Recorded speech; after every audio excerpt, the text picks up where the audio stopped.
तो फ्रेंड्स, हमारा जो बाबू है उसको उल्टी दस्त हो रही थी। तो मैं कल इनको ले गया था, डॉक्टर मौर्य के यहाँ से दवा लाया था। बाबू, अब लेटरिन तुम्हारी बंद हो गई। तो इनको पतली पतली लेटरिन हो रही थी और उल्टी हो रही थी, तब मैं दवा लाया था। बाबू के लिए केला भी लाया था और अब इनकी हालत थोड़ी सही है। और दाल चावल लेके आऊँ तुम्हारे लिए भरता? अच्छा। तो फ्रेंड्स, जब इनकी तबीयत ख़राब हो जाती है तो मेरा तो दिल धक धक करने लग जाता है और हमको बिल्कुल भी नहीं अच्छा लगता है। और ये हैं ऋतु, ये कपड़े प्रेस कर रही हैं और ये बहुत ही कुशल गृहिणी हैं और ये हमेशा साफ़ सफाई में लगी रहती हैं। बाबू, कल छुट्टी मारोगे, मेरे पास रहोगे घर पे? ओए होए, क्या बात है। तो फ्रेंड्स, जो बाबू हैं इनका यूनिट टेस्ट शुरू होने वाला है, तो उसके लिए भी याद करेंगे, लेकिन कल इनकी छुट्टी करवा देंगे, तबीयत इनकी सही नहीं रहती है।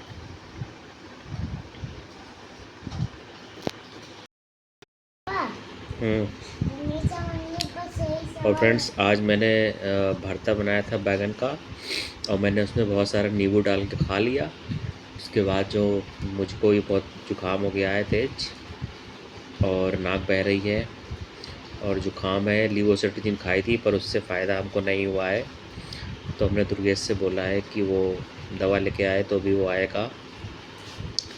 और शाम को जब मैं फ्री रहता हूँ तो मैं दुर्गेश के पास चला जाता हूँ और वहीं पे बैठता हूँ 1-2 घंटे।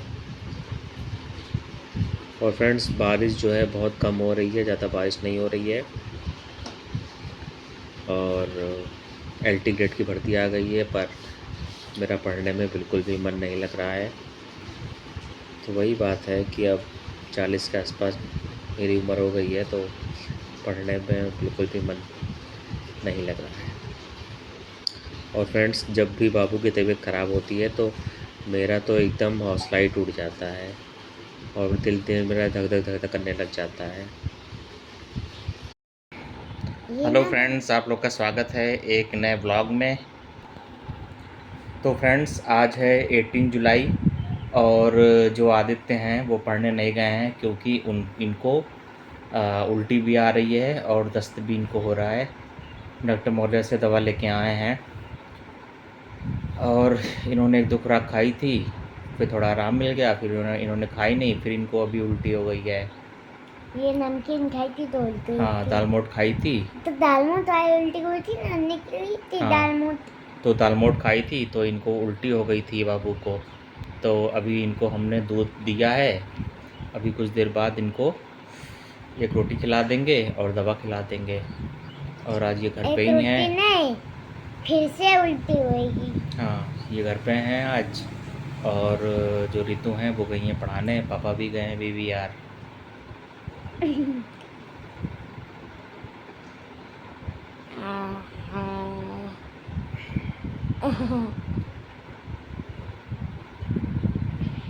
पापा एक जादू दिखाऊं?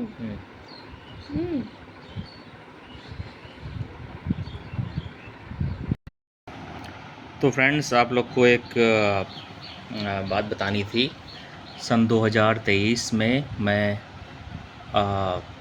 मेंटली डिस्टर्ब हो गया था। आप कह सकते हैं कि मैं पागल हो गया था और बहुत ज़बरदस्त उस समय मेरा दिमाग ख़राब था। मैं इलाहाबाद गया था तैयारी करने के लिए और वहाँ पर 2-3 लाख रुपए मैंने खर्च कर दिए। दृष्टि में मैंने एडमिशन करवाया था और उस दौरान मैं मेंटली डिस्टर्ब था, यानी कि मैं अपना जो मानसिक संतुलन है वो खो बैठा था। फिर उसके बाद मैं चला गया था मुंबई। फिर मुंबई में मैं रहा था कुछ दिन तक, 10 दिन के आसपास रहे थे और वहाँ पर 2200 रुपये वहाँ पे पर डे खर्च होता था। वहाँ का जो जिस होटल में मैं रुका था तो वहाँ पे 2200 रुपये खर्च होता था और मैं फ़िल्मों में अपना करियर बनाना चाहता था, इसलिए मैं वहाँ गया था। फिर उसके बाद मैं चला गया दिल्ली मौसी के यहाँ, और फिर ऐसे करते पापा करते मौसी तुम्हें क्या लगती है?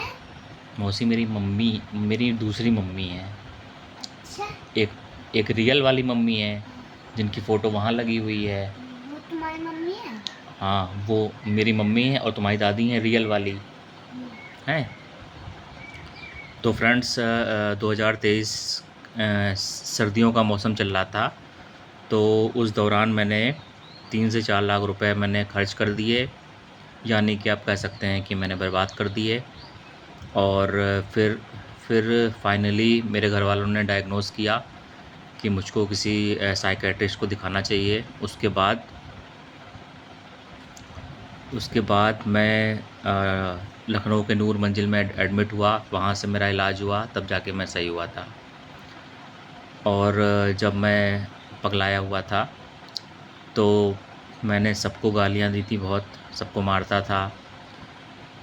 गांधी विद्यालय रेलवे इंटर कॉलेज के जो प्रिंसिपल हैं उनको मैंने खूब गालियाँ दी और सबको बहुत परेशान किया कुल मिलाकर। और अब चल रहा है 2025, तो अब जाके मैं ठीक हो पाया हूँ। तो यही ज़िंदगी में ये बात आप लोग को बतानी थी।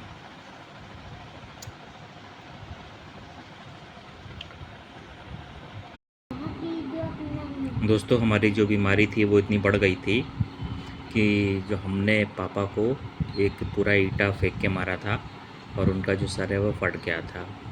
तो मैं बहुत ज़्यादा बीमार था उस समय, डिप्रेशन में चला गया था, मेरा भी तो पापा सर आप कह फटा सकते था। हैं।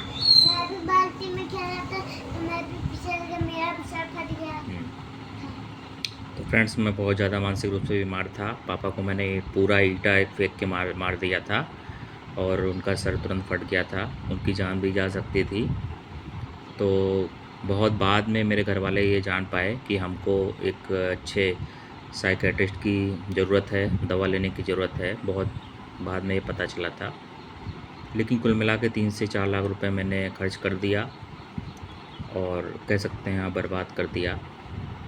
तो मैं ये कहना चाहता हूँ कि जो लोग भी वीडियो देख रहे हैं हमारे व्यूवर्स, तो जो भारत का जो समाज है वो पहले तो ये बात मानने को स्वीकार नहीं करता है कि मानसिक बीमारियां होती हैं, और अगर स्वीकार भी करता है तो बहुत देर में लोग डॉक्टर के पास जाते हैं। तो कुल मिला के जो मेंटल डिजीज़ होती हैं, यदि आपको कोई लक्षण दिखाई देता है तो फ़ौरन किसी अच्छे मनोरोग चिकित्सक को दिखाना चाहिए या साइकियाट्रिस्ट को दिखाना चाहिए। मैं वीडियो बना रहा हूँ और जो मेरा बेटा है वो मेरे साथ में है। आज मुझे बहुत सारे काम करने हैं। बाहर पानी भरा हुआ है, उसको काटना है, फिर नाली लैट्रिन साफ़ करनी है, बहुत दिनों से लैट्रिन साफ़ नहीं हुई है। बाबू को खाना खिलाना है, दवा खिलानी है। उसके बाद पापा ने चेक दिया है SBI बैंक में, वो चेक भी लगाना है और बहुत सारे काम करने हैं। और फिर दोपहर में खाना बनाना है हमेशा की तरह, क्योंकि जो ऋतु हैं वो स्कूल जाती हैं तो मैं ही बना देता हूँ। और मुझे बहुत ही अच्छा लगता है जब मेरा हाथ का बना हुआ खाना ये लोग खाते हैं, तो मुझे बहुत अच्छा लगता है। और दोस्तों, मैं ये बात कहना चाहूँगा कि मैं बहुत भाग्यशाली हूँ कि मुझे एक बहुत अच्छी पत्नी मिली है, जो मेरी वाइफ़ हैं ऋतु, और जो बाबू की मम्मी हैं वो बहुत ज़्यादा मेहनती हैं। और जैसे आपने देखा होगा कि बहुत सारी जो लोगों की शादियां होती हैं तो बहुत सी औरतें ऐसी होती हैं, बीवियां ऐसी होती हैं जो सजने धजने में बहुत दिमाग लगाती हैं। घर में उनका इतना मन लगता नहीं है। घर के काम जैसे साफ़ सफाई हो गया, कपड़ों की सफाई हो गया, पोछा मारना हो गया, सब्जियां काटना हो गया, फ्रिज से जो सब्जियां ख़राब हो रही हैं उसको निकालना हो गया। और तो इस तरह के जो छोटे मोटे काम होते हैं वो बहुत सी औरतें होती हैं, वो इस तरफ कोई भी ध्यान नहीं देती हैं और सज धज के हमेशा वो पार्टीबाजी में लगी होती हैं। पर जो हमारी वाइफ़ हैं ऋतु हैं, वो इस तरह की बिल्कुल नहीं हैं और वो हमेशा उनका ध्यान घर के कामों में रहता है। और अब तो वो स्कूल भी जाती हैं, पैसे भी कमा रही हैं, तो कुल मिला के हमको एक बहुत ही अच्छी पत्नी मिली है और इसके लिए मैं भगवान का शुक्र मनाऊँगा, क्योंकि मुझे कोई भी ऐसी ऐसी लड़की नहीं मिली है जो गड़बड़ हो, है ना?